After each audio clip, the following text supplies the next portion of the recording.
I used to look at other filmmakers' work and think, I'll never get my films to look that good. In the beginning, all I wanted was to create films that I could look back on and be proud of.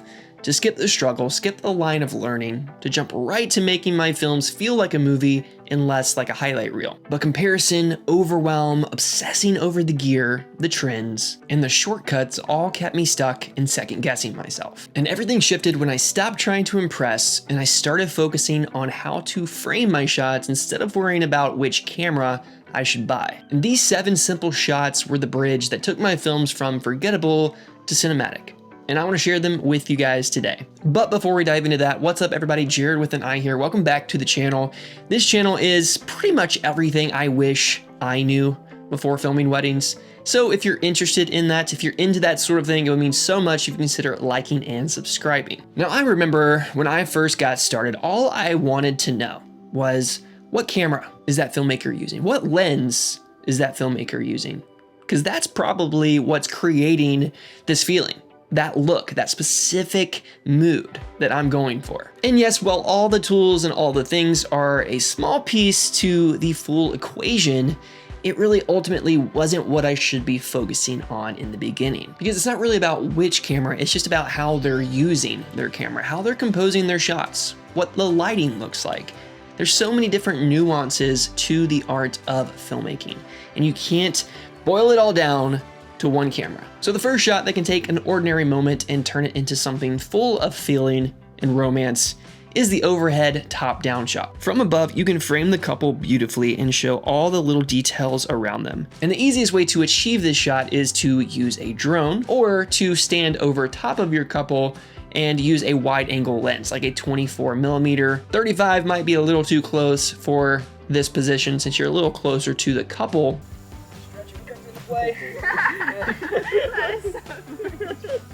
Next is a really important shot when it comes to building an effective scene, and that is the wide shot. The wide shot is important because it shows the whole scene and helps people understand where everything is happening. It's like saying to your audience, here's the world that this love story belongs. And when there's beautiful scenery, like mountains, an ocean view, a chapel in the middle of the woods, using a wide shot really highlights this environment and the world that you're creating in a beautiful way. Using a wide shot just lets you highlight those details and can help make your story feel more complete because it's creating the full picture. It's showing you the location, the atmosphere, the world around the couple. So incorporating more wide shots within your process on the wedding day is just going to help you build more effective scenes. Now, a beautiful way to add more texture and romance and just nostalgic feelings to your films is through a technique that I have been absolutely loving, and that is the slow shutter technique.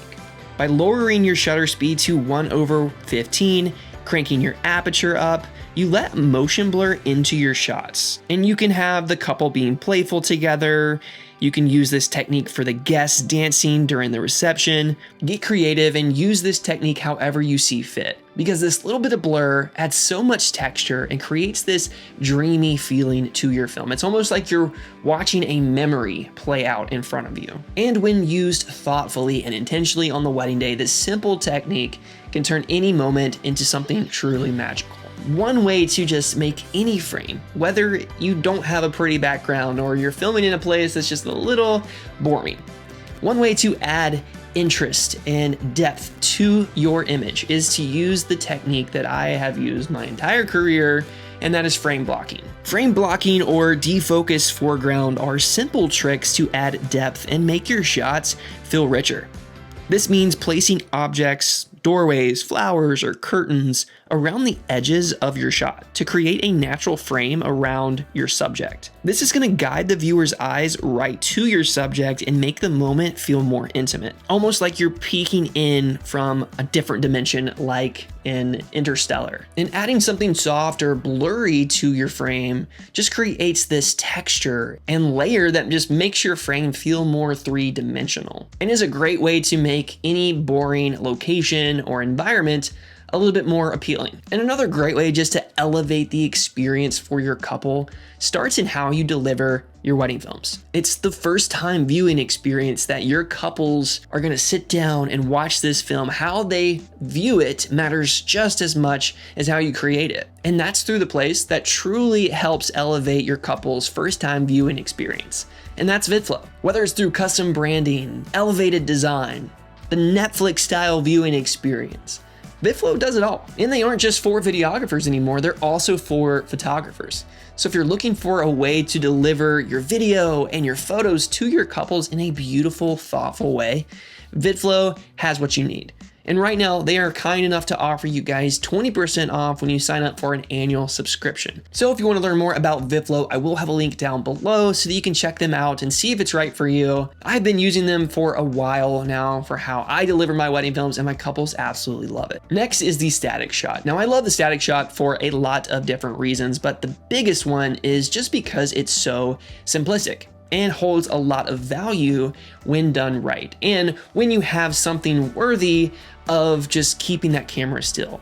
Whether it's during the private vows and there's just a powerful moment between the couple, sometimes just a locked off shot, letting that emotion just be felt through the screen, not having anything on the other side of the camera trying to motivate or create more feeling, just letting your characters do that. Letting the subject move within your frame, letting them direct and guide where the audience should be looking, feeling, and all of those things. These shots are just perfect for when you want a moment on the wedding day to feel still and be more reflective. One of my favorite ways to just get a different perspective on the wedding day is through the low angle shot. And it's just a simple shift in perspective that completely transforms how the audience is feeling about the characters they're watching.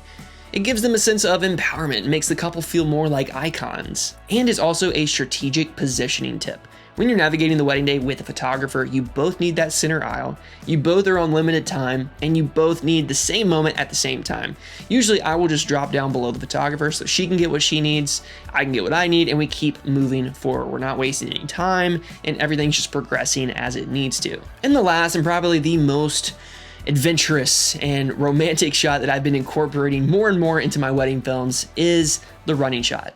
This is the Bonnie and Clyde, running like you just robbed a bank, but you're madly in love. This shot is packed with so much energy, feels spontaneous, almost like you're capturing a real adventure, because it shows movement and excitement and the playful side of a relationship that pairs so beautifully with those more intimate shots that you capture on the wedding day. It's all about creating that balance to your story. It's cinematic, it's full of life, and it's the perfect way to bookend your wedding film. But those are my 7 shots that I feel can truly take your wedding films from feeling like a highlight to feeling more like a movie. So I hope you found this video helpful and valuable in some way. If you did, it would mean so much if you consider liking and subscribing. Drop a comment below. Let me know if any of these shots resonate with you, if you're using any of these shots in your films, or if you have some additional shots that you feel like could help as well. Either way, I'd love to hear from you guys. So until next time, keep creating and telling beautiful stories. Peace.